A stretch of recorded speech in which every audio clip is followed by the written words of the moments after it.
Good morning students. നമ്മൾ continue ചെയ്യുന്ന topic എന്ന് പറയുന്നത് ഫിനാൻഷ്യൽ സ്റ്റേറ്റ്മെൻറ്റ്സ് ആണ്. Preparation of financial statements. അപ്പോൾ പ്രിപ്പറേഷൻ ഓഫ് ഫിനാൻഷ്യൽ സ്റ്റേറ്റ്മെൻറ്റ്സിലെ കഴിഞ്ഞ ക്ലാസ്സുകളിലൊക്കെ നമ്മൾ പഠിച്ചത് SOFP ഫിനാൻഷ്യൽ സ്റ്റേറ്റ്മെൻറ്റ്, അതായത് ഫിനാൻഷ്യൽ പൊസിഷൻ പ്രിപ്പയർ ചെയ്യുന്ന ഫിനാൻഷ്യൽ സ്റ്റേറ്റ്മെൻറ്റ്, അതായത് balance sheet, statement of financial position, അതാണ് ബാലൻസ് ഷീറ്റ്. അതാദ്യം പഠിച്ചു. രണ്ടാമതായിട്ട് SOPL statement of profit and loss, അത് നമ്മൾ രണ്ടാമത് പഠിച്ചു. നമ്മുടെ profit and loss അക്കൗണ്ടാണ്.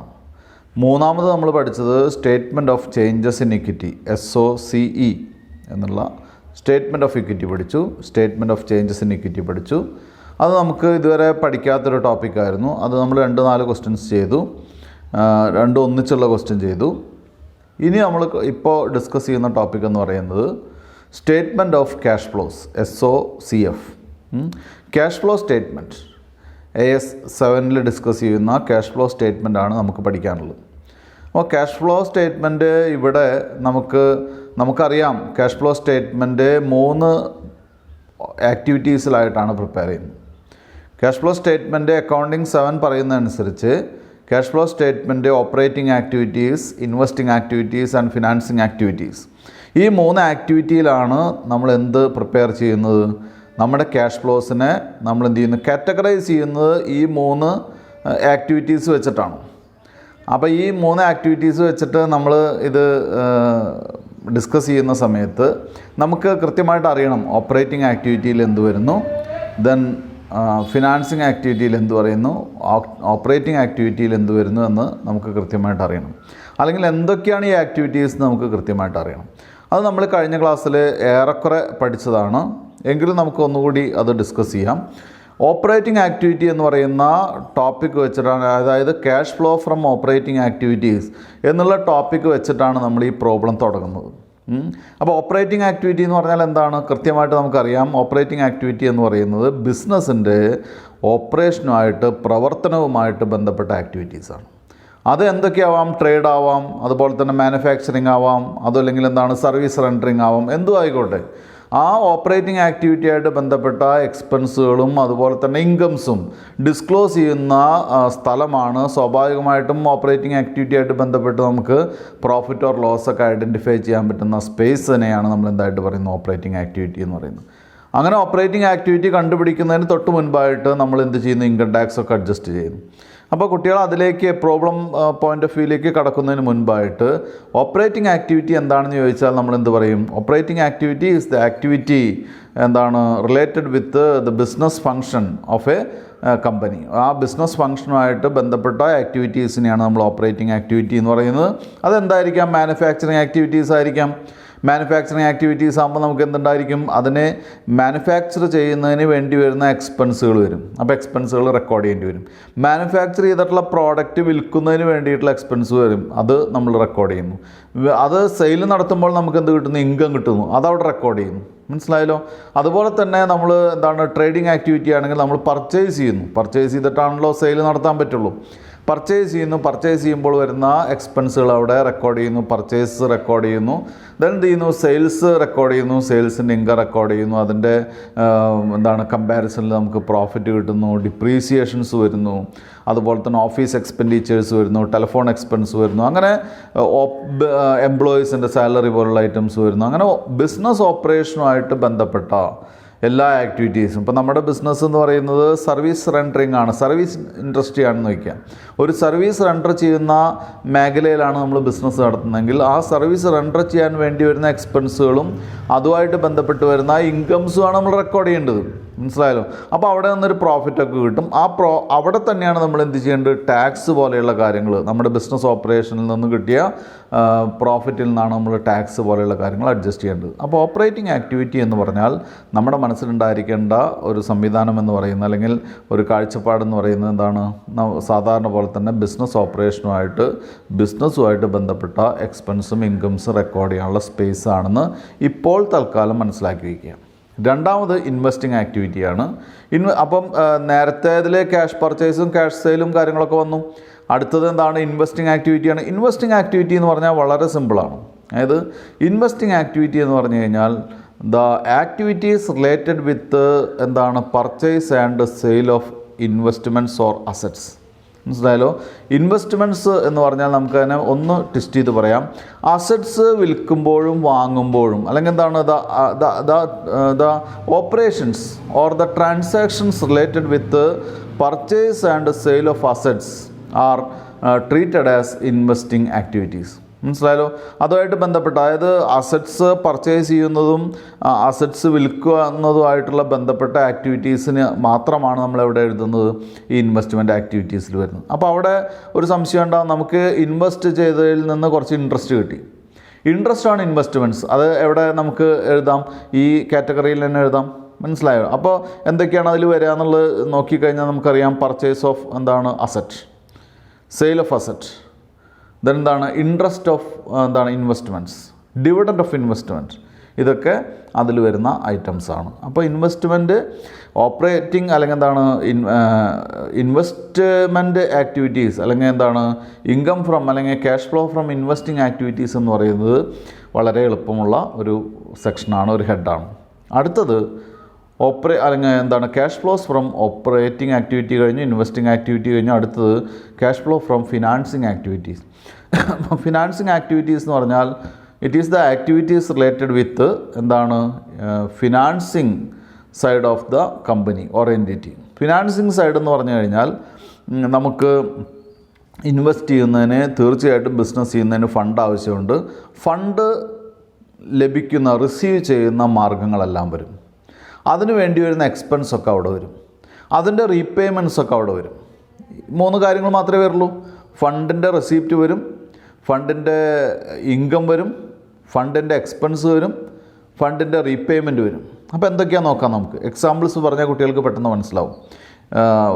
Fund arised from issue of shares.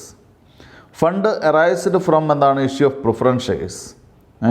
Raising, അപ്പോൾ റേസിംഗ് ഓഫ് എന്താണ് issue of shares, raising of preference shares, then raising of long time loans, ഇതൊക്കെ നമുക്ക് ഇൻകമാണ്.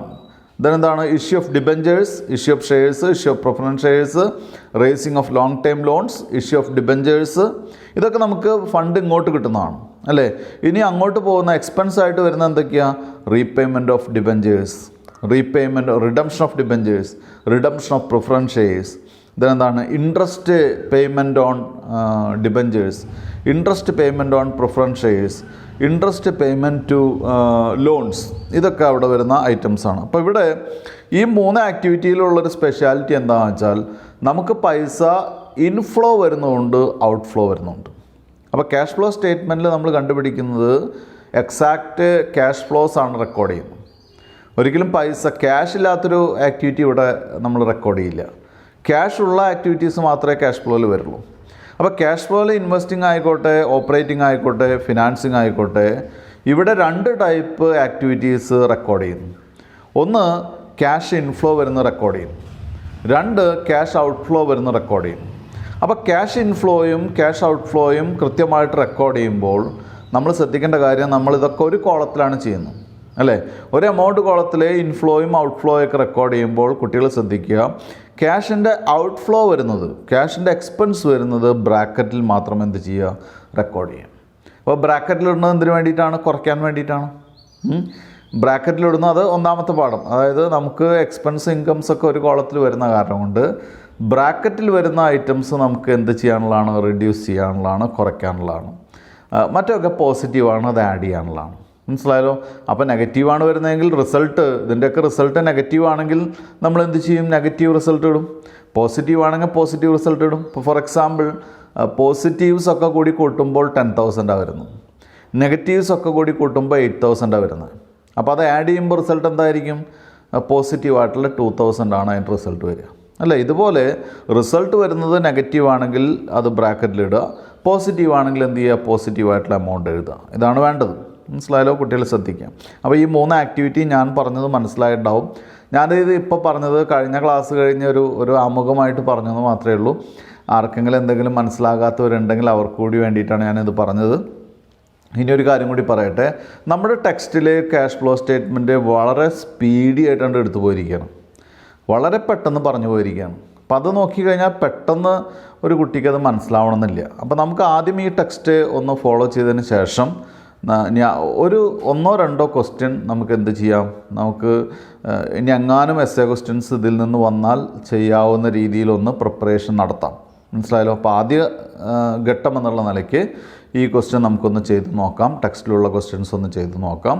അത് കഴിഞ്ഞ് കുട്ടികൾക്ക് മനസ്സിലാവുന്ന രീതിയിൽ സിമ്പിളായിട്ടുള്ള 1-2 ക്വസ്റ്റ്യൻസ് നമുക്ക് ഒരു എക്സാം പോയിൻ്റ് ഓഫ് വ്യൂവിൽ കൂടി എന്ത് ചെയ്യാം, ഈ ടോപ്പിക്ക് കവർ ചെയ്യാം. കാരണം ഇതിൽ നമുക്കറിയാലോ ഓപ്പറേറ്റിംഗ് ആക്ടിവിറ്റി 3 ആക്ടിവിറ്റിയാണല്ലോ ഉള്ളത്. ഓപ്പറേറ്റിംഗ് ആക്ടിവിറ്റി ഉണ്ട്, ഇൻവെസ്റ്റിംഗ് ആക്ടിവിറ്റി ഉണ്ട്, അതുപോലെ തന്നെ ഫിനാൻസിങ് ആക്ടിവിറ്റി ഉണ്ട്. ഇതിൽ ഓപ്പറേറ്റിംഗ് ആക്ടിവിറ്റി 2 രീതിയിൽ നമുക്ക് ചെയ്യാം. ഒന്ന് ഡയറക്റ്റ് മെത്തേഡ് ചെയ്യാം, ഒന്ന് ഇൻഡയറക്റ്റ് മെത്തേഡ് ചെയ്യാം. അപ്പോൾ എന്താ രണ്ടും തമ്മിലുള്ള വ്യത്യാസം എന്ന് ചോദിച്ചു കഴിഞ്ഞാൽ, ഒന്ന് ഡയറക്റ്റായിട്ട് നമ്മൾ സെയിൽസും അല്ലെങ്കിൽ എന്താണ് ഇൻകംസും എക്സ്പെൻസും വെച്ച് ചെയ്യുന്നു. മറ്റൊന്ന് നെറ്റ് പ്രോഫിറ്റ് വെച്ച് തുടങ്ങുന്നു. ഒന്ന് റെസീപ്റ്റ്സ് വെച്ച് തുടങ്ങുന്നു. റെസീപ്റ്റ്സ് എന്ന് പറഞ്ഞാൽ എന്താണ്, ക്യാഷ് സെയിൽസ്, അതർ ഇൻകം എന്നൊക്കെ റെസീപ്റ്റ്സ് വെച്ച് ചെയ്യുന്നു. രണ്ടാമത്തെ ഇൻഡയറക്റ്റ് മെത്തേഡ് നമ്മൾ ചെയ്യുന്നത് പ്രോഫിറ്റ് വെച്ചിട്ടാണ് ചെയ്യുന്നത്. മനസ്സിലായല്ലോ? അപ്പോൾ എങ്ങനെ ഇത് മനസ്സിലാക്കുമെന്ന് കുട്ടികൾ ചോദിക്കാറുണ്ട്, ക്ലാസ്സിലൊക്കെ ചോദിക്കാറില്ല സാറേ ഇത് നമ്മൾ ഏത് മെത്തേഡ് ചെയ്യും എന്നെങ്ങനെ മനസ്സിലാക്കുമെന്ന് ചോദിക്കുമ്പോൾ നമുക്ക് പറയാനുള്ളൊരു കാര്യം, അൺലെസ് അതർവൈസ് സ്റ്റേറ്റഡ്, അതായത് പ്രത്യേകിച്ചൊന്നും പറഞ്ഞിട്ടില്ലെങ്കിൽ ഇൻഡയറക്റ്റ് മെത്തേഡ് ചെയ്യാം.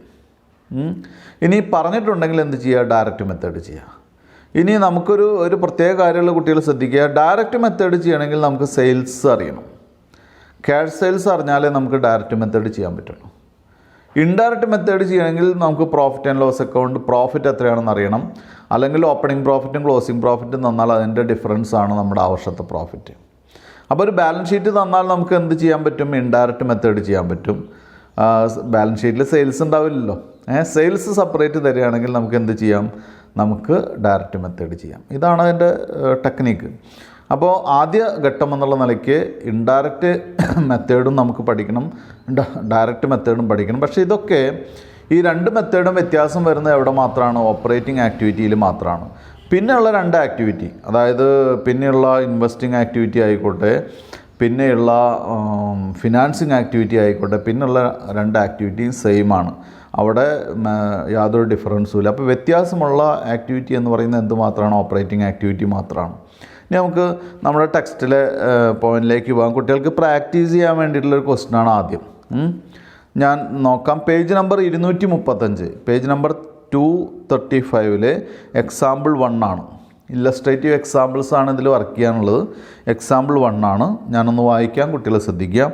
Classify the following activities as A point operating activities, B point investing activities, C point financing activities. നമുക്ക് കുറേ ഐറ്റംസ് തന്നിട്ടുണ്ട്. ഈ ഐറ്റംസിനെ നമ്മൾ എന്ത് ചെയ്യണം, ഡിവൈഡ് ചെയ്യണം. എന്തൊക്കെ ആക്ടിവിറ്റീസായിട്ട്, ഓപ്പറേറ്റിംഗ് ആക്ടിവിറ്റി ആണോ, ഇതെന്താണ് ഇൻവെസ്റ്റിംഗ് ആക്ടിവിറ്റി ആണോ, ഫിനാൻസിങ് ആക്ടിവിറ്റി ആണോ എന്ന് ഡിവൈഡ് ചെയ്യണം. അപ്പോൾ ഡിവൈഡ് ചെയ്യുമ്പോൾ നമ്മൾ പ്രോബ്ലത്തിൽ ടെക്സ്റ്റിൽ ചെയ്തിട്ടുള്ളത് നമുക്ക് ചെയ്യേണ്ടത് എങ്ങനെയാണെന്ന് വെച്ചാൽ, നമ്മളത് എഴുതിയിട്ട് ഓരോ ഐറ്റം എന്താണ്, operating activities, investing activities and financing activities 3 activity എഴുതിയിട്ട് ഓരോ ഐറ്റവും അതിന് നേരെ നമ്പർ ഇട്ട് പോയിരിക്കുകയാണ് ടെക്സ്റ്റിൽ ചെയ്തിട്ടുള്ളത്. അങ്ങനെ തന്നെ എക്സാമ്പിൾ ചെയ്താൽ മതി. പക്ഷേ ഇതിൽ പ്രോബ്ലം ചെയ്യുന്നതിനേക്കാൾ ഉപരിയായിട്ട് നമ്മളിതെങ്ങനെ മനസ്സിലാക്കുന്നു എന്നുള്ളതാണ്. നമ്മളിതിനെ മനസ്സിലാക്കിയിട്ടുണ്ടോ എന്നറിയാൻ വേണ്ടിയിട്ടുള്ളൊരു എക്സാമ്പിൾ ക്വസ്റ്റ്യനാണ്. ഈ ടൈപ്പ് ക്വസ്റ്റ്യൻസ് മിക്കവാറും എവിടെ ഉണ്ടാവില്ല, ചോദിക്കില്ല. മിക്കവാറും ചോദിക്കാനുള്ള വഴിയില്ല. ചിലപ്പോൾ നിങ്ങളോട് ചോദിക്കാം, എന്താണ് ഒരു cash flow cash flow from investing ആക്ടിവിറ്റിക്ക് 2 എക്സാമ്പിൾ എഴുതാൻ പറയും ചിലപ്പോൾ. അല്ലെങ്കിൽ cash out flow from investing activity, അല്ലെങ്കിൽ ഫിനാൻസിങ് ആക്ടിവിറ്റി, അല്ലെങ്കിൽ ഓപ്പറേറ്റിംഗ് ആക്ടിവിറ്റി, ഇതിന് 2 എക്സാമ്പിൾ എഴുതാൻ പറയുകയൊക്കെ ചെയ്യാം. പക്ഷേ ഇത്തരം ക്വസ്റ്റ്യൻസ് അങ്ങനെ ചോദിക്കാറില്ല. പക്ഷേ ഇതിൻ്റെ ഏറ്റവും വലിയ പ്രത്യേകത എന്താണെന്ന് വെച്ചാൽ, ഇത് നോക്കുന്ന കുട്ടികൾക്ക് ഇത് കൃത്യമായിട്ട് മനസ്സിലായിട്ടുണ്ടോ, ഓപ്പറേറ്റിംഗ് ആക്ടിവിറ്റി കൃത്യമായിട്ട് കിട്ടിയിട്ടുണ്ടോ, ഇതെന്താണ് ഇൻവെസ്റ്റിംഗ് ആക്ടിവിറ്റി മനസ്സിലായിട്ടുണ്ടോ, ഫിനാൻസിങ് ആക്ടിവിറ്റി മനസ്സിലായിട്ടുണ്ടോ, ഇതറിഞ്ഞാൽ നമുക്ക് ഈ പ്രോബ്ലം ഈസി ആയിട്ട് ചെയ്യാൻ പറ്റും. മനസ്സിലായല്ലോ? അതിന് വേണ്ടിയിട്ടാണ്. അപ്പോൾ ഞാൻ ക്വസ്റ്റ്യൻ വായിക്കാം. എന്താണ്, classify the following activities as operating activities, B investing activities and C financing activities and D ഒരു കാര്യം കൂടിയുണ്ട്, ക്യാഷ് ഈക്വലൻസ്. ക്യാഷ് ഈക്വലൻസ് എന്ന് പറഞ്ഞാൽ ക്യാഷ് ഈക്വലൻസ് 2 കാര്യങ്ങളുണ്ട്. അപ്പോൾ എന്താണ് ക്യാഷ് എന്നുള്ളത് ഞാൻ പറഞ്ഞു തരേണ്ട കാര്യമില്ലല്ലോ. ക്യാഷ് ഈക്വലൻസ് എന്ന് പറഞ്ഞാൽ ക്യാഷ് പോലെ തന്നെ പരിഗണിക്കാവുന്ന investment cash short time investment, അല്ലെങ്കിൽ നമ്മൾ വല്ല ഷോർട്ട് ടൈം വളരെ 7 ദിവസത്തിനൊക്കെയുള്ള ഇൻവെസ്റ്റ്മെൻറ്റ് നടത്താണ് ഡെപ്പോസിറ്റ് ചെയ്യുകയാണെങ്കിൽ അത് ക്യാഷ് ഈക്വലൻസ് ആയിട്ട് പരിഗണിക്കാം കേട്ടോ. ഇനി എന്തൊക്കെയാണെന്ന് നോക്കാം നമുക്ക്. ഞാൻ ഓരോ ഐറ്റം വായിക്കുമ്പോൾ എന്താണെന്ന് ഞാൻ പറഞ്ഞു പോവാം, അതാണ് നല്ലത്. അല്ലാണ്ട് investing activity CDF, operating activity ABCD എന്ന് പറയുന്നതിനേക്കാൾ നല്ലതാണല്ലോ. അപ്പോൾ കുട്ടികൾ ഞാൻ പറയുമ്പോൾ പെൻസിൽ കൊണ്ട് ഞാൻ പറയുന്ന ഐറ്റം എന്താണെന്ന് അവിടെ സൈഡിൽ എഴുതി വെച്ചാൽ മതി, എന്നിട്ട് പിന്നീട് കമ്പയർ ചെയ്താൽ മതി കേട്ടോ. അപ്പോൾ ആദ്യമായിട്ട് പർച്ചേസ് ഓഫ് മെഷീനറി. അപ്പോൾ ഞാൻ പറഞ്ഞിട്ടുണ്ട് എന്താണ്, അസറ്റ് വാങ്ങുന്നതും വിൽക്കുന്നതും അതിൽ നിന്ന് എന്തെങ്കിലും ഇൻട്രസ്റ്റോ ഡിവിഡൻ്റൊക്കെ കിട്ടുന്നതും എവിടെ വരും? ഇൻവെസ്റ്റിംഗ് ആക്ടിവിറ്റിയിലാണ് വരുന്നത് അല്ലേ. അപ്പോൾ ഞാൻ എന്തൊക്കെയാണ് പറഞ്ഞത്? 3 കാര്യങ്ങൾ പറഞ്ഞു. 1 അസറ്റ് വാങ്ങുക, 2 അസറ്റ് വിൽക്കുക, 3 ആ അസറ്റിൽ നിന്ന് എന്തെങ്കിലും ഇൻകം കിട്ടുക. ഇത് 3 എവിടെ വരുന്നതാണ്? ഇൻവെസ്റ്റിംഗ് ആക്ടിവിറ്റിയിൽ വരുന്നതാണ്. അപ്പോൾ പർച്ചേസ് ഓഫ് മെഷീനറി എവിടെ വരും? ഇൻവെസ്റ്റിംഗ് ആക്ടിവിറ്റിയിൽ വരും. 2B point proceeds from issue of shares അല്ലേ. ഇഷ്യൂ ഓഫ് ഷെയർ എവിടെ വരിക? ഫിനാൻസിങ് ആക്ടിവിറ്റിയിലാണ്. അപ്പോൾ നമുക്ക് ഒന്നുകൂടി പറയാം, ഫിനാൻസിങ് ആക്ടിവിറ്റിയിൽ എന്തൊക്കെ വരിക? Issue of share, issue of preference share, issue of debentures, raising of long time loans. അപ്പോൾ ഞാൻ 4 ഐറ്റം പറഞ്ഞു കേട്ടോ. ഒന്നുകൂടി പറയാം, issue of shares, issue of preference shares, issue of debentures, ഇതിനെന്താണ്? Raising of long time loans. 4 item പറഞ്ഞു അല്ലേ. ഇനി എക്സ്പെൻസ് എന്താണെന്ന് വെച്ചാൽ ഡിവിഡൻറ്റ്, ഇഷ്യൂ ഓഫ് അല്ലെങ്കിൽ എന്താണ്? Payment of dividend, payment of interest, payment of preference dividend. അപ്പോൾ ഞാൻ ആദ്യം പേയ്മെൻറ്റ് ഓഫ് ഇക്വിറ്റി ഡിവിഡൻറ്റ്, 2 നമുക്ക് പേയ്മെൻറ്റ് ഓഫ് പ്രിഫറൻസ് ഡിവിഡൻറ്റ് പറയാം, 3 എന്താണ്? ഡിബഞ്ചർ ഇൻട്രസ്റ്റ് പറയാം, 4 ലോണിൻ്റെ ഇൻട്രസ്റ്റ് പറയാം. മനസ്സിലായല്ലോ? ഇത്രയും ഐറ്റംസ് ഞാൻ 4 പറഞ്ഞു. അങ്ങനെ 8 ഐറ്റം, 9 ഐറ്റം കാണേണ്ടതാണ്, 8 ഐറ്റമാണ് വന്നിട്ടുള്ളത് കേട്ടോ. അപ്പോൾ ഇവിടെ കുട്ടികൾ ഇത്രമാത്രം മനസ്സിലാക്കിയാൽ മതി. ഫിനാൻസുമായിട്ട് ബന്ധപ്പെട്ട എമൗണ്ട് റിസീവ് ചെയ്യുന്നതൊക്കെ നമുക്ക് എന്തായിട്ട് കണക്കാക്കാം? അതും വരും, എക്സ്പെൻസുകളും വരും. അപ്പോൾ issue of shares, proceeds from issue of shares എന്ന് പറഞ്ഞാൽ ഷെയർ ഇഷ്യൂ ചെയ്ത് കിട്ടുന്ന പണം, പൈസ കേട്ടോ. അത് ഏതിലാണ്? ഫിനാൻസിങ് ആക്ടിവിറ്റിയിലാണ്. C പോയിൻ്റ് ശ്രദ്ധിക്കുക, ക്യാഷ് സെയിൽസ്. ക്യാഷ് സെയിൽസ് എന്ന് പറഞ്ഞാൽ അത് ഏതിലാണ് വരിക? ഓപ്പറേറ്റിംഗ് ആക്ടിവിറ്റിയിലാണ് വരിക. ക്യാഷ് സെയിൽസ് ഓപ്പറേറ്റിംഗ് ആക്ടിവിറ്റിയിൽ വരും. D point proceeds from long time borrowings. Proceeds from long time borrowings നേരത്തെ പറഞ്ഞുള്ള എന്താണ്? ഫിനാൻസിങ് ആക്ടിവിറ്റിയാണ് കേട്ടോ. ലോൺ എടുക്കുന്ന ഫിനാൻസിങ് ആക്ടിവിറ്റിയിൽ വരും. ദെൻ ഈ point proceeds from trade receivables. Trade receivables എന്ന് പറഞ്ഞാൽ it is related with trade. എവിടെയാണ് വരിക? അത് ഓപ്പറേറ്റിംഗ് ആക്ടിവിറ്റിയിലാണ്. ട്രേഡിംഗ് കമ്മീഷൻ റിസീവ്ഡ് നമ്മുടെ ബിസിനസ് ഓപ്പറേഷനുമായിട്ട് ബന്ധപ്പെട്ട ഐറ്റമാണ്, റെസിപ്റ്റാണ്, ഓപ്പറേറ്റിംഗ് ആക്ടിവിറ്റിയിൽ വരും. G point cash purchases. Cash സെയിലായാലും പർച്ചേസ് ആയാലും എവിടെയാണ് വരിക? അത് ഓപ്പറേഷനായിട്ട് ബന്ധപ്പെട്ടാണ്, operating activities. H purchase of investment ആണ്, പർച്ചേസ് ഓഫ് ഇൻവെസ്റ്റ്മെൻ്റ് ആണ്. അതെവിടെയാണ് വരിക? ഇൻവെസ്റ്റ്മെൻറ്റിലാണ് വരിക. ദെൻ അടുത്തത് redemption of preference shares. Redemption of preference share എന്ന് പറയുന്നത് ഫിനാൻസിങ് ആക്ടിവിറ്റിയിലാണ്, അത് ഫിനാൻസിങ് ആക്ടിവിറ്റിയിൽ വരും. J point proceeds from sale of investment അല്ലേ. ഇൻവെസ്റ്റ്മെൻറ്റ് വിൽക്കുക എവിടെയാണ് വരിക? ഇൻവെസ്റ്റിംഗ് ആക്ടിവിറ്റിയിലാണ്. ഇൻവെസ്റ്റ്മെൻറ്റ് വാങ്ങുകയിൽ അവിടെ തന്നെയാണ് വരിക. വിൽക്കലും വാങ്ങലും, അതിൽ നിന്ന് എന്തെങ്കിലും ഇൻട്രസ്റ്റ് കിട്ടിയാലും അവിടെ തന്നെയാണ് വരിക കേട്ടോ. അടുത്തത് പർച്ചേസ് ഓഫ് ഗുഡ് എന്ന് പറയുന്ന ഇൻവെസ്റ്റ്മെൻ്റ് ആണ്. മനസ്സിലായല്ലോ? Purchase of goodwill investing ആക്ടിവിറ്റിയാണ്. Then I point purchase of plant വാങ്ങിയാലും ഇൻവെസ്റ്റ്മെൻ്റ് ആണ്. M ക്യാഷ് പെയ്ഡ് ടു സപ്ലയേഴ്സിന് ക്യാഷ് കൊടുക്കുക എന്ന് പറയുന്നത് ബിസിനസ് ഓപ്പറേഷൻ്റെ ഭാഗമാണ്, ഓപ്പറേറ്റിംഗ് ആക്ടിവിറ്റിയാണ്. മാർക്കറ്റബിൾ സെക്യൂരിറ്റീസ്, ഇതാണ് ഞാൻ നേരത്തെ പറഞ്ഞത്. മാർക്കറ്റബിൾ സെക്യൂരിറ്റീസ് എന്ന് പറയുന്നത് ക്യാഷ് ഈക്വലൻ്റാണ്. അതായത് മാർക്കറ്റബിൾ സെക്യൂരിറ്റീസ് എന്ന് പറയുന്നത് നമ്മുടെ കയ്യിലുള്ള സെക്യൂരിറ്റീസ്, മാർക്കറ്റബിൾ സെക്യൂരിറ്റീസ് ഒരിക്കലും ഇൻവെസ്റ്റ്മെൻ്റ് ആയിട്ട് ട്രീറ്റ് ചെയ്യാൻ പറ്റില്ല. മാർക്കറ്റബിൾ സെക്യൂരിറ്റീസ് ക്യാഷ് ഈക്വലൻ്റ് ആണ്. എപ്പോൾ വേണമെങ്കിലും വിറ്റ് എന്താക്കി മാറ്റാൻ പറ്റും? ക്യാഷാക്കി മാറ്റുന്നതാണ്. അത് നമുക്ക് എങ്ങനെയാണ് കണക്കാക്കാൻ പറ്റുള്ളൂ. അപ്പോൾ കുട്ടികൾ അതൊന്ന് മാർക്ക് ചെയ്തോളൂ. മാർക്കറ്റബിൾ സെക്യൂരിറ്റീസ് ഒന്ന് പെൻസിലോണ്ടൊന്ന് റൗണ്ട് ചെയ്ത് വെച്ചോളൂ. It is treated as cash equivalent. അത് ക്യാഷിനോട് ഈക്വലൻ്റ് ആയിട്ടാണ് നമ്മൾ ട്രീറ്റ് ചെയ്യുക. അടുത്ത wages and salaries paid. Business നടത്തിക്കൊണ്ട് പോകുമ്പോൾ എംപ്ലോയീസ് വേണം, എംപ്ലോയീസിന് സാലറി കൊടുക്കണം, വേജ് കൊടുക്കണം. ഇതിനെന്താണ്? അത് എന്തുമായിട്ട് കണക്റ്റഡ് ആണ്? ഓപ്പറേറ്റിംഗ് ആക്ടിവിറ്റി ആയിട്ട് കണക്റ്റഡ് ആണ്, ഓപ്പറേറ്റിംഗ് ആക്ടിവിറ്റിയിൽ വരുന്നതാണ്. Bank balance in SB account അല്ലേ. Bank balance in SB account എന്ന് പറയുന്നത് ടെക്സ്റ്റിൽ പറഞ്ഞിട്ടുള്ള ഫിനാൻസിങ് ആക്ടിവിറ്റിയാണ് പറഞ്ഞിട്ടുള്ളത്. പക്ഷെ അത് ഫിനാൻസിങ് ആക്ടിവിറ്റി അല്ല. കുട്ടികൾ ശ്രദ്ധിക്കുക, എസ് ബി അക്കൗണ്ടിലെ എന്താണ് അത് ഫിനാൻസിങ് ആക്ടിവിറ്റി ആയിട്ട് വേണമെങ്കിൽ നമുക്ക് പരിഗണിക്കാം. കാരണം എന്താണെന്ന് വെച്ചാൽ ബാങ്ക് ബാലൻസിലെ SB അക്കൗണ്ട് എന്ന് പറഞ്ഞ കാരണം കൊണ്ടാണ് ഫിനാൻസിങ് ആക്ടിവിറ്റി ആയിട്ട് വേണമെങ്കിൽ നമുക്ക് പരിഗണിക്കാം. പക്ഷെ കുട്ടികൾ എന്ത് ചെയ്യുക, നമുക്കത് ബാങ്ക് ബാലൻസ് എന്ന് മാത്രം എടുത്ത് ആലോചിച്ചാൽ മതി. It is treated as cash. മനസ്സിലായല്ലോ? ബാങ്ക് ബാലൻസ് ക്യാഷായിട്ട് എടുക്കേണ്ടതാണ്. അതിവിടെ ഈ ആക്ടിവിറ്റിയിലൊന്നും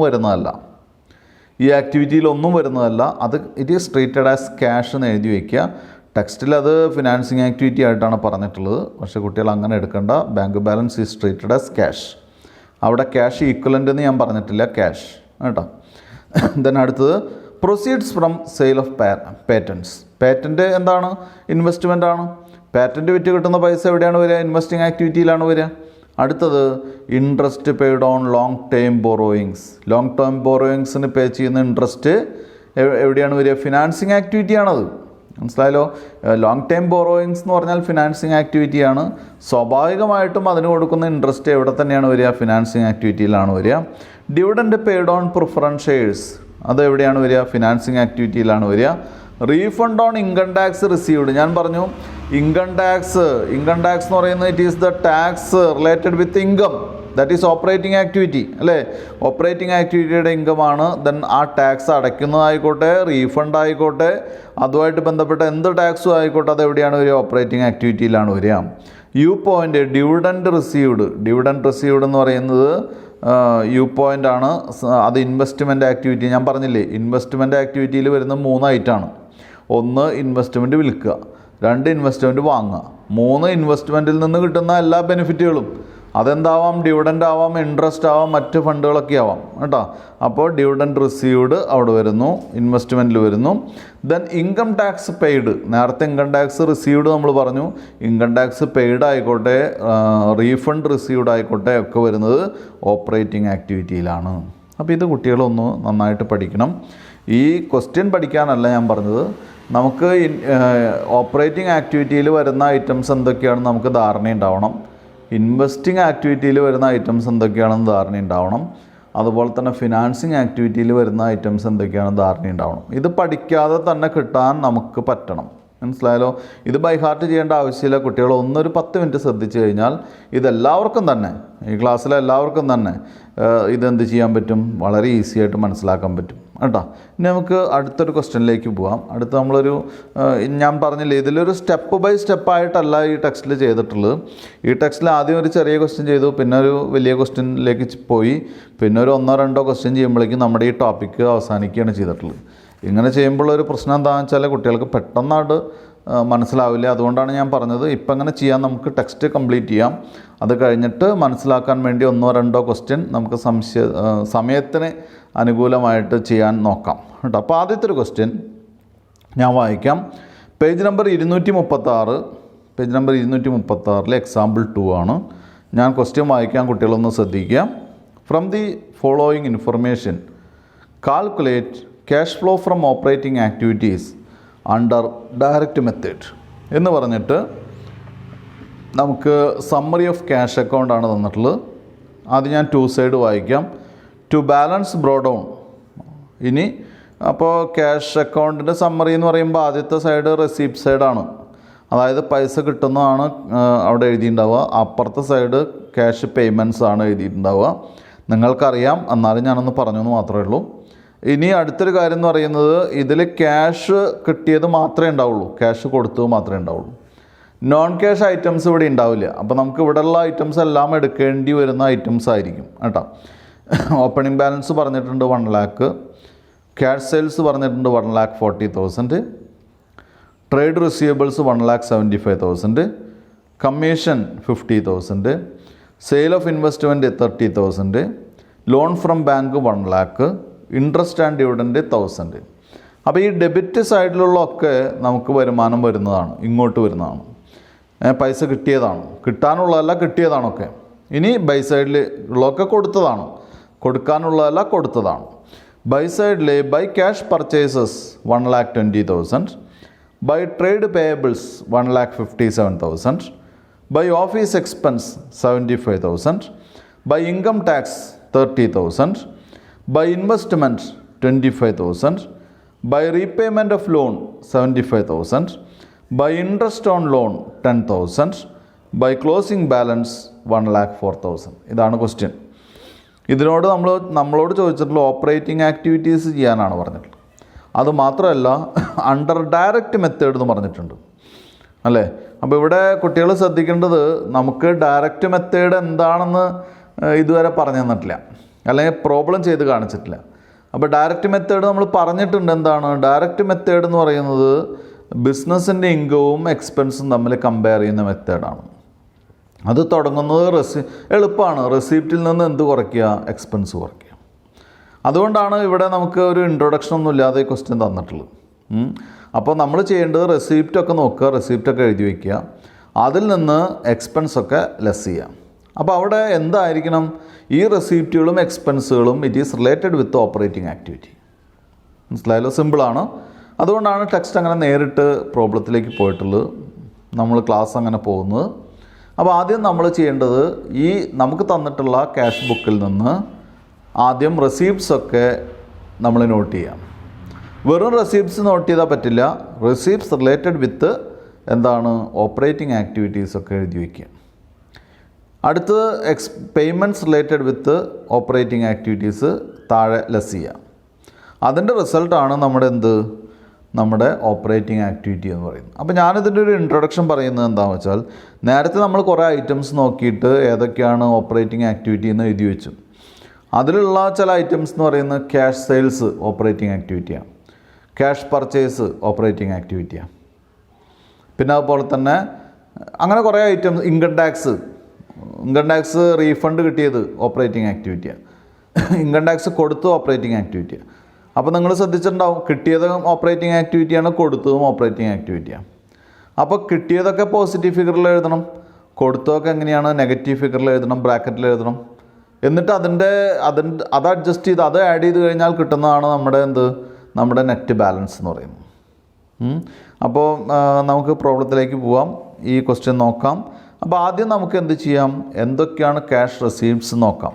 എന്ത് ക്യാഷ് റെസീപ്റ്റ് ആവണം? ഓപ്പറേറ്റിംഗ് ആക്ടിവിറ്റി ആയിട്ട് ബന്ധപ്പെട്ട ക്യാഷ് റെസീപ്റ്റ്സ് ആവണം. അപ്പോൾ ഓപ്പറേറ്റിംഗ് ആക്ടിവിറ്റി ആയിട്ട് നോക്കിയാൽ നിങ്ങൾ ആദ്യത്തെ ഐറ്റം നോക്കിക്കോളൂ. ക്യാഷ് ബാലൻസ് ആണ് അവിടെ നിൽക്കട്ടെ. ആദ്യത്തെ ഐറ്റം എന്ന് പറയുന്നത് ക്യാഷ് ബാലൻസ് കഴിഞ്ഞിട്ടുള്ള ആദ്യത്തെ ഐറ്റം. എന്താണ് ക്യാഷ് ബാലൻസ് കഴിഞ്ഞിട്ടുള്ള ആദ്യത്തെ ഐറ്റം? Cash sales. അത് ആദ്യം എടുത്ത് എഴുതുക. അപ്പോൾ എടുത്ത് എഴുതേണ്ടാവുന്ന ടിക്ക് ചെയ്താൽ മതി. ഇൻകം ടിക്ക് ചെയ്യുക.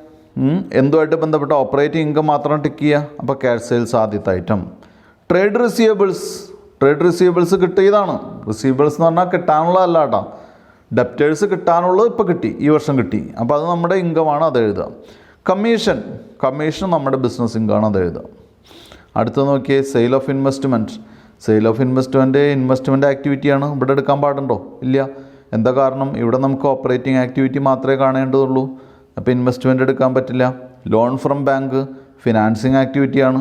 ഇൻട്രസ്റ്റ് ആൻഡ് ഡിവിഡൻറ്റ് ഇൻവെസ്റ്റ്മെൻറ്റ് ആക്ടിവിറ്റിയാണ്. അപ്പോൾ നമുക്ക് അതൊന്നും എടുക്കാൻ പാടില്ല. അടുത്ത ബൈ സൈഡിൽ നോക്കുക, ക്യാഷ് പർച്ചേസ് ഓപ്പറേറ്റിംഗ് ആക്ടിവിറ്റിയാണ്, ടിക്ക് ചെയ്യുക. ട്രേഡ് പേയബിൾസ് സൺട്രി ക്രെഡിറ്റേഴ്സ് ആണ്, അത് പേ ചെയ്തതാണ്, ഈ വർഷം പേ ചെയ്തതാണ്, പേ ചെയ്യാൻ ബാക്കിയുള്ളതല്ല. പേ ചെയ്തത് മാത്രമേ ക്യാഷ് ബുക്കിൽ വരുള്ളൂ, ക്യാഷ് അക്കൗണ്ടിൽ വരുള്ളൂ. അപ്പോൾ ട്രേഡ് പേയബിൾസ് ടിക്ക് ചെയ്യുക. ഓഫീസ് എക്സ്പെൻസ് നമുക്ക് അറിയാം, അത് നമ്മുടെ എക്സ്പെൻസാണ്, ഓപ്പറേറ്റിംഗ് എക്സ്പെൻസാണ്, അത് എഴുതണം. ഇൻകം ടാക്സ് നമ്മൾ നേരത്തെ എഴുതിയിട്ടുണ്ട്, പറഞ്ഞിട്ടുണ്ട്, അത് ടിക്ക് ചെയ്യാം. ഇൻവെസ്റ്റ്മെൻറ്റ്സ് അത് എടുക്കാൻ പാടില്ല, ഇൻവെസ്റ്റ്മെൻറ്റ് ആക്ടിവിറ്റിയാണ്. റീപേയ്മെൻറ്റ് ഓഫ് ലോൺ അത് ഫിനാൻസിങ് ആക്ടിവിറ്റിയാണ്. ഇൻട്രസ്റ്റ് ഓൺ ലോൺ എന്ന് പറയുമ്പോൾ കുട്ടികൾ ശ്രദ്ധിക്കുക, അത് ഫിനാൻസിങ് ആക്ടിവിറ്റിയിൽ എടുക്കുന്ന ആളുകളുണ്ട്, അതുപോലെ തന്നെ നമ്മുടെ ഓപ്പറേറ്റിംഗ് ആക്ടിവിറ്റിയിൽ എടുക്കുന്ന ഓതേഴ്സും ഉണ്ട്. നമുക്കത് ഇൻട്രസ്റ്റ് ഓൺ ലോൺ എന്ന് പറയുന്നത് നമുക്ക് എവിടെ എടുത്താൽ മതി? നമുക്ക് ഫിനാൻസിങ്ങിൽ എടുത്താൽ മതി കേട്ടോ. നമ്മുടെ ടെക്സ്റ്റ് അതാണ് ഫോളോ ചെയ്യുന്നത്, അപ്പോൾ നമുക്ക് അങ്ങനെ തന്നെ എടുക്കാം. It is treated as financing activity. ഇത്രയൊക്കെ ആയ സ്ഥിതിക്ക് നമുക്ക് ടിക്ക് ചെയ്തിട്ടുള്ള ഐറ്റംസൊക്കെ നമുക്ക് ഇതിലേക്ക് എഴുതാം. അപ്പോൾ ആദ്യം കുട്ടികൾ ശ്രദ്ധിക്കേണ്ടത്, ഈ ക്യാഷ് ഫ്ലോ അല്ലെങ്കിൽ ക്യാഷ് ഫ്ലോ സ്റ്റേറ്റ്മെൻറ്റിന് അല്ലെങ്കിൽ statement showing cash flow from operating ആക്ടിവിറ്റിക്ക് ഒരു കോളോ രണ്ട് കോളോ സ്റ്റേറ്റ്മെൻറ്റാണ് വരയ്ക്കേണ്ടത്. അതിന് എത്ര കോളം വേണമെന്നൊക്കെ കുട്ടികൾക്ക് സംശയം ഉണ്ടാവും. സാധാരണ ക്യാഷ് ഫ്ലോ സ്റ്റേറ്റ്മെൻറ്റിന് ഒരു കോളമാണ് പറയുന്നത്, പക്ഷെ നമുക്ക് എന്ത് ചെയ്യാം? നമുക്ക് രണ്ട് കോളം പ്രൊവൈഡ് ചെയ്യാം. എന്നിട്ട് പ്രധാനപ്പെട്ട ഐറ്റംസ് മാത്രം എവിടേക്ക് എഴുതിയാൽ മതി? ലാസ്റ്റ് കോളത്തിലേക്ക് എഴുതിയാൽ മതി. ഇപ്പോൾ ഇവിടെ നമ്മൾ കുട്ടികൾ ഹെഡിങ് കൊടുക്കുക, cash flow from operating activities എന്നുള്ള ഹെഡിങ് കൊടുക്കുക, അല്ലെങ്കിൽ സ്റ്റേറ്റ്മെൻറ്റ് ഷോയിങ് ഓപ്പറേറ്റിംഗ് ആക്ടിവിറ്റീസ് എന്നുള്ള ഹെഡിങ് കൊടുക്കുക. രണ്ട് ഹെഡിങ് ആയാലും ബ്രാക്കറ്റിൽ എന്ത് കൊടുക്കാൻ മറക്കണ്ട? ഡയറക്റ്റ് മെത്തേഡ് എന്ന് കൊടുക്കുക. കാരണം ഡയറക്റ്റ് മെത്തേഡാണ് നമ്മളോട് കാണാൻ പറഞ്ഞിട്ടുള്ളത്. അപ്പോൾ ഡയറക്റ്റ് മെത്തേഡ് എന്നുള്ള ഹെഡിൽ വേണം ഇത് ചെയ്യാൻ. അപ്പോൾ cash flow from operating activities ബ്രാക്കറ്റിൽ ഡയറക്റ്റ് മെത്തേഡ് കൊടുക്കുക. ആദ്യം തന്നെ ഡെബിറ്റ് സൈഡിലെ ക്യാഷ് സെയിൽ ആദ്യം എടുത്ത് എഴുതുക. ക്യാഷ് സെയിൽ എമൗണ്ട് ആദ്യത്തെ എമൗണ്ട് കോളത്തിൽ എഴുതുക. ഇത് ആദ്യത്തെ എമൗണ്ട് കോളത്തിൽ തന്നെ എഴുതണമെന്ന് യാതൊരു നിർബന്ധമില്ല. രണ്ടാമത്തെ എമൗണ്ട് കോളത്തിൽ എഴുതി ചെയ്താലും മാർക്ക് കിട്ടും. അപ്പോൾ ആദ്യത്തെ ഇങ്ങനെ തന്നെ വേണമെന്ന് നിർബന്ധമില്ല എന്ന് പറയാം കേട്ടോ. അപ്പോൾ ക്യാഷ് സെയിൽസ് 1,40,000 ആദ്യത്തെ എമൗണ്ട് കോളത്തിൽ എഴുതുക. ട്രേഡ് റിസീവബിൾസ് രണ്ടാമത്തെ ഐറ്റമായിട്ട് എടുത്ത് എഴുതുക. കമ്മീഷൻ മൂന്നാമത്തെ ഐറ്റമായിട്ട് എടുത്ത് എഴുതുക. അണ്ടർലൈൻ ചെയ്യുക, അതിൻ്റെ ടോട്ടൽ ഔട്ടർ കോളത്തിലേക്ക് കൊടുക്കുക. മനസ്സിലായല്ലോ? അപ്പോൾ 1 lakh cash sales 1,40,000, trade payables 1,75,000, commission 50,000, മൂന്നും കൂടി കൂട്ടുമ്പോൾ 3,65,000 ലാസ്റ്റ് കോളത്തിലേക്ക് കൊടുക്കാം. അടുത്ത ലെസ്. ഇനി ലെസ് ചെയ്യേണ്ട ഐറ്റംസ് ആണ്. ലെസ് എന്തൊക്കെയാണ്? Cash purchase 1,20,000, trade payables 1,57,000, then office expense 75,000, income tax 30,000. അപ്പോൾ ഇതൊക്കെ ഫസ്റ്റ് കോളത്തിൽ എഴുതുക. അപ്പോൾ എന്താണ്? Cash purchase 1,20,000, trade payables 1,57,000, office expense 75,000, income tax 30,000 എല്ലാം കൂടി കൂട്ടിയിട്ട് ഔട്ടർ കോളത്തിലേക്ക് പ്രൊവൈഡ് ചെയ്യാം. അപ്പോൾ 3,82,000 വരും. അപ്പോൾ നമ്മുടെ ഇൻകം എന്ന് പറയുന്നത് 3,65,000. നമ്മുടെ എക്സ്പെൻസ് എന്ന് പറയുന്നത് 3,82,000. അപ്പോൾ അവിടെ സ്വാഭാവികമായിട്ട് എന്താണ് റിസൾട്ട് വരിക? റിസൾട്ട് നെഗറ്റീവായിരിക്കും വരിക, അല്ലേ? നെഗറ്റീവ് റിസൾട്ട് വരികയാണെങ്കിൽ നെഗറ്റീവ് ഇടുന്ന ഒരു രീതിയല്ല സാധാരണ കണ്ടിട്ടുള്ളത്. ടെക്സ്റ്റിൽ അങ്ങനെയാണ് ചെയ്തിട്ടുള്ളത്. കുട്ടികൾ ആ എമൗണ്ട് ബ്രാക്കറ്റിൽ ഇട്ടാൽ മതി. മനസ്സിലായല്ലോ?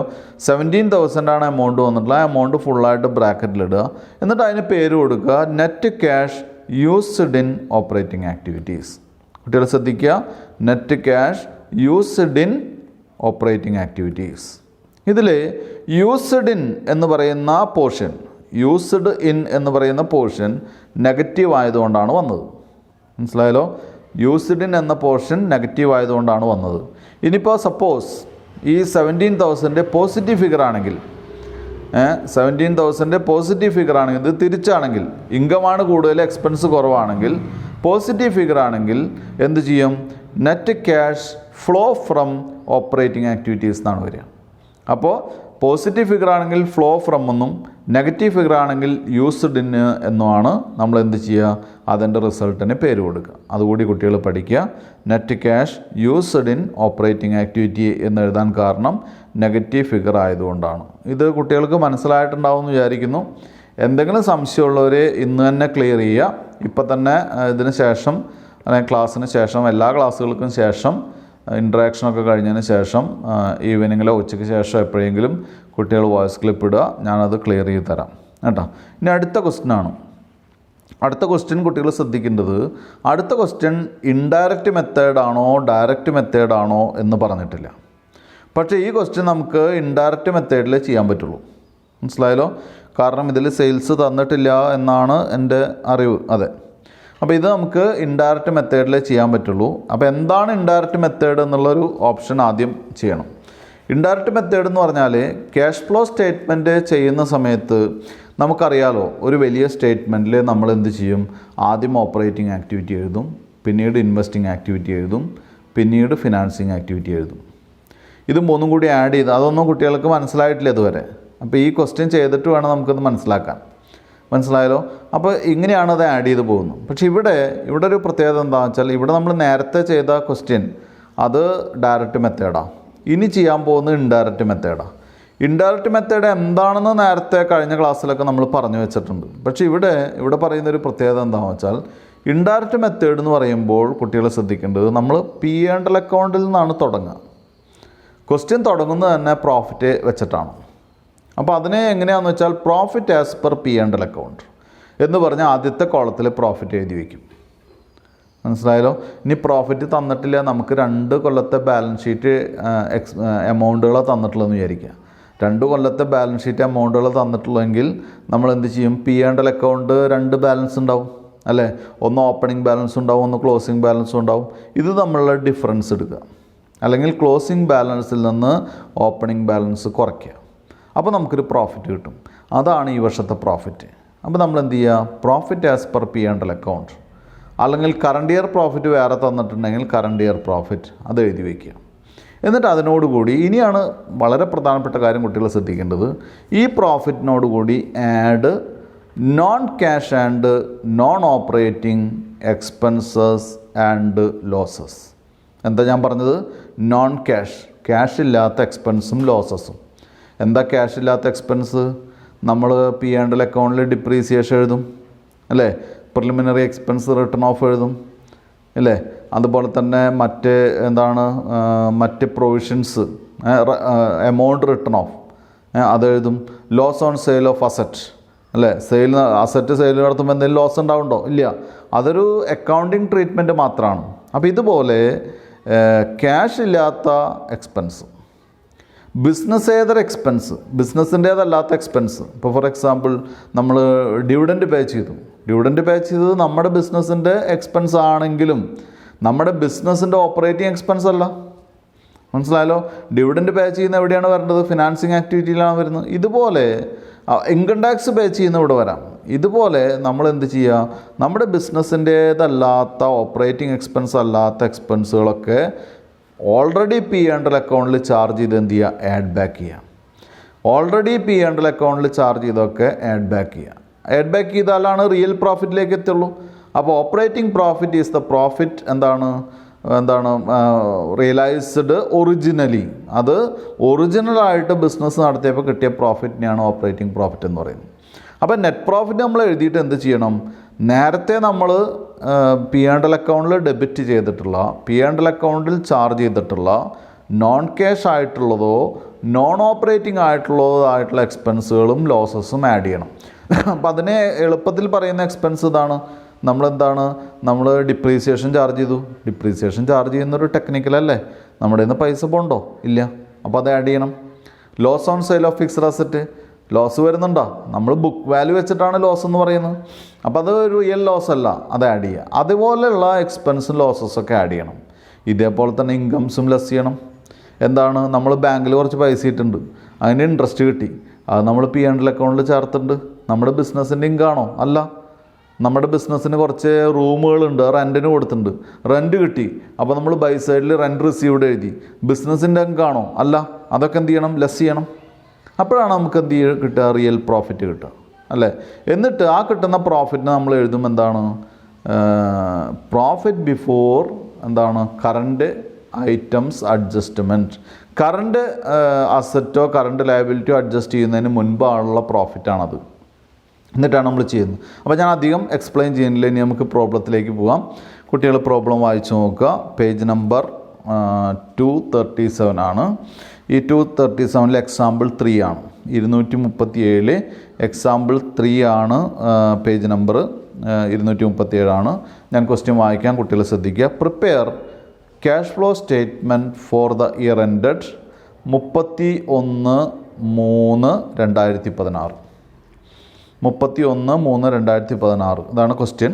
ഇനി ഞാൻ ക്വസ്റ്റ്യൻ വായിക്കാം. നെറ്റ് പ്രോഫിറ്റ് അവിടെ റുപ്പീസ് ഇൻ ലാക്സ് എന്ന് പറഞ്ഞിട്ടുണ്ട്. Net profit 25,000. അപ്പോൾ നമ്മൾ 1000 ഇതാണ് വായിക്കുള്ളൂ. റുപ്പീസ് ഇൻ ലാക്സ് ആണെന്ന് കുട്ടികൾ മനസ്സിലാക്കുക.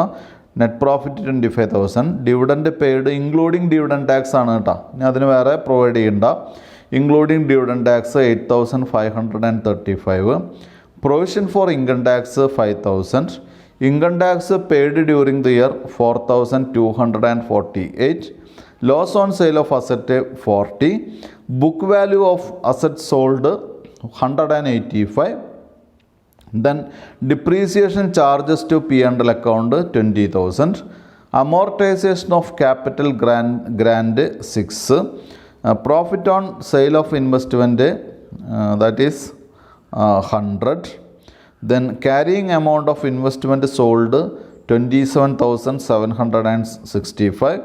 Interest received on investment 2506, interest expenses 10,000, interest paid during the year 10,520, increase in working capital 56,075, purchase of fixed assets 14,560, investment in joint venture 3,850, expenditure on construction work in progress 34,740, proceeds from calls in arrears 2, receipt of grant of capital projects 12, proceeds from long-term borrowings 25,980, proceeds from short-term borrowings 20,575, opening cash and bank balance 5,003, closing cash and bank balance 6,988. ഇതാണ് question. അപ്പോൾ ഇവിടെ നമ്മൾ ശ്രദ്ധിക്കേണ്ട കാര്യം, ഇവിടെ നമ്മൾ കാണേണ്ടത് operating അല്ലെങ്കിൽ എന്താണ് ക്യാഷ് ഫ്ലോ സ്റ്റേറ്റ്മെൻ്റ് ആണ് കാണാൻ പറഞ്ഞിട്ടുള്ളത്. പക്ഷേ ഇവിടെ മെത്തേഡ് പറഞ്ഞിട്ടില്ല.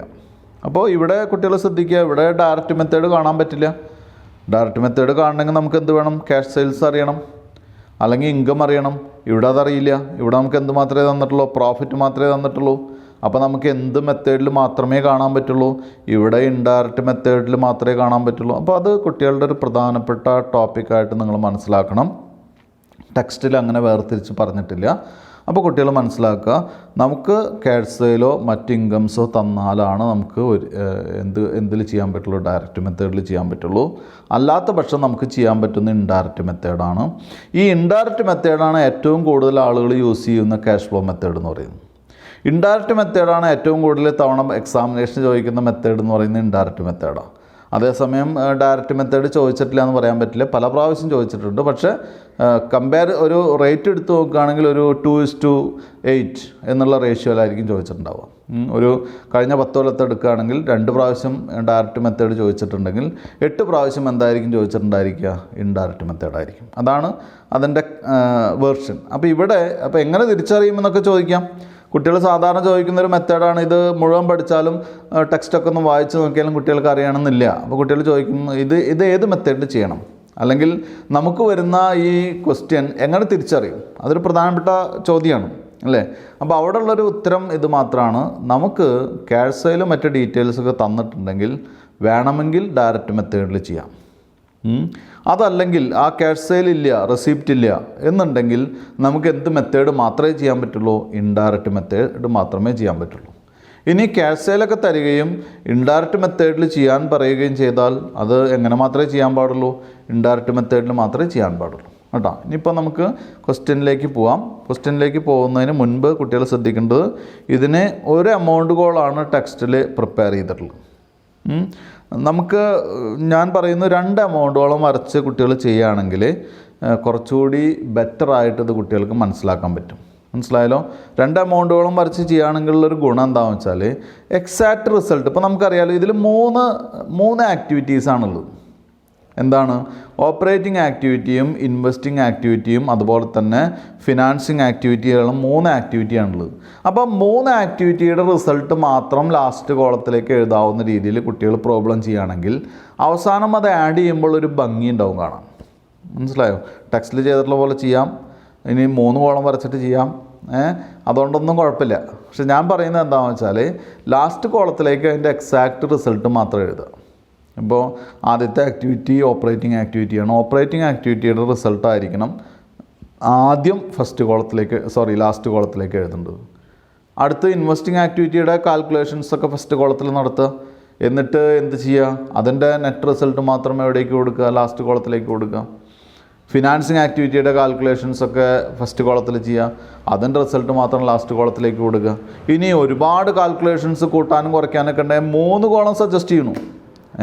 ഇൻവെസ്റ്റ്മെൻറ്റ് ആക്ടിവിറ്റിയിൽ കുറച്ച് അധികം കാൽക്കുലേഷൻസ് ഉണ്ട്, ഫിനാൻസിങ്ങിൽ കുറച്ചധികം കാൽക്കുലേഷൻസ് ഉണ്ട്. 3 കോളം വരച്ച് ചെയ്തോ, ഇന്നർ കോളമായിട്ട് യൂസ് ചെയ്തോ ആദ്യത്തെ കോളം, രണ്ടാമത്തെ column main column, last column correct activities മാത്രം എഴുതാണ്. അപ്പോൾ ഇതിങ്ങനെ ചെയ്യണമെന്ന് കൃത്യമായിട്ട് എവിടെയും പറഞ്ഞിട്ടില്ല. ഇത്ര കോളംസ് വേണമെന്ന് എവിടെയും പറഞ്ഞിട്ടില്ല. നമുക്ക് ആവശ്യത്തിനനുസരിച്ച് കോളംസ് പ്രിപ്പയർ ചെയ്യാം. 2 കോളമാണ് ഞാൻ അഡ്വൈസ് ചെയ്യുന്നത്, അല്ലെങ്കിൽ 3 കോളം കേട്ടോ. ഏത് കോളം വേണമെങ്കിൽ നമുക്ക് വരച്ച് ചെയ്യാം. എന്തായാലും ഈ ക്ലാസ്സിൽ നമുക്കിത് എക്സ്പ്ലെയിൻ ചെയ്യാനുള്ള സമയമില്ല. അപ്പോൾ അതുകൊണ്ട് അടുത്ത ക്ലാസ്സിൽ നമുക്കിതിൻ്റെ പ്രോബ്ലം എക്സ്പ്ലനേഷൻ അതുപോലെ തന്നെ പ്രോബ്ലം ചെയ്യുന്നത് കൃത്യമായിട്ട് അടുത്ത ക്ലാസ്സിൽ ചെയ്യാം. കുട്ടികൾ അപ്പോഴേക്കും ഇന്ന് പഠിച്ച ഡയറക്റ്റ് മെത്തേഡ് എന്താണെന്നും ഇൻഡയറക്റ്റ് മെത്തേഡും ഡയറക്റ്റ് മെത്തേഡും തമ്മിലുള്ള വ്യത്യാസം ഞാൻ പറഞ്ഞു തന്നിട്ടുണ്ട് ക്ലാസ്സിൽ, അതെന്താണെന്നൊക്കെ ഒന്ന് ആലോചിച്ച് വിശകലനം ചെയ്ത് വെക്കുക. അടുത്ത ക്ലാസ് വരുമ്പോഴേക്കും എല്ലാവർക്കും നല്ല ഒരു പഠനം ആശംസിക്കട്ടെ. Thank you.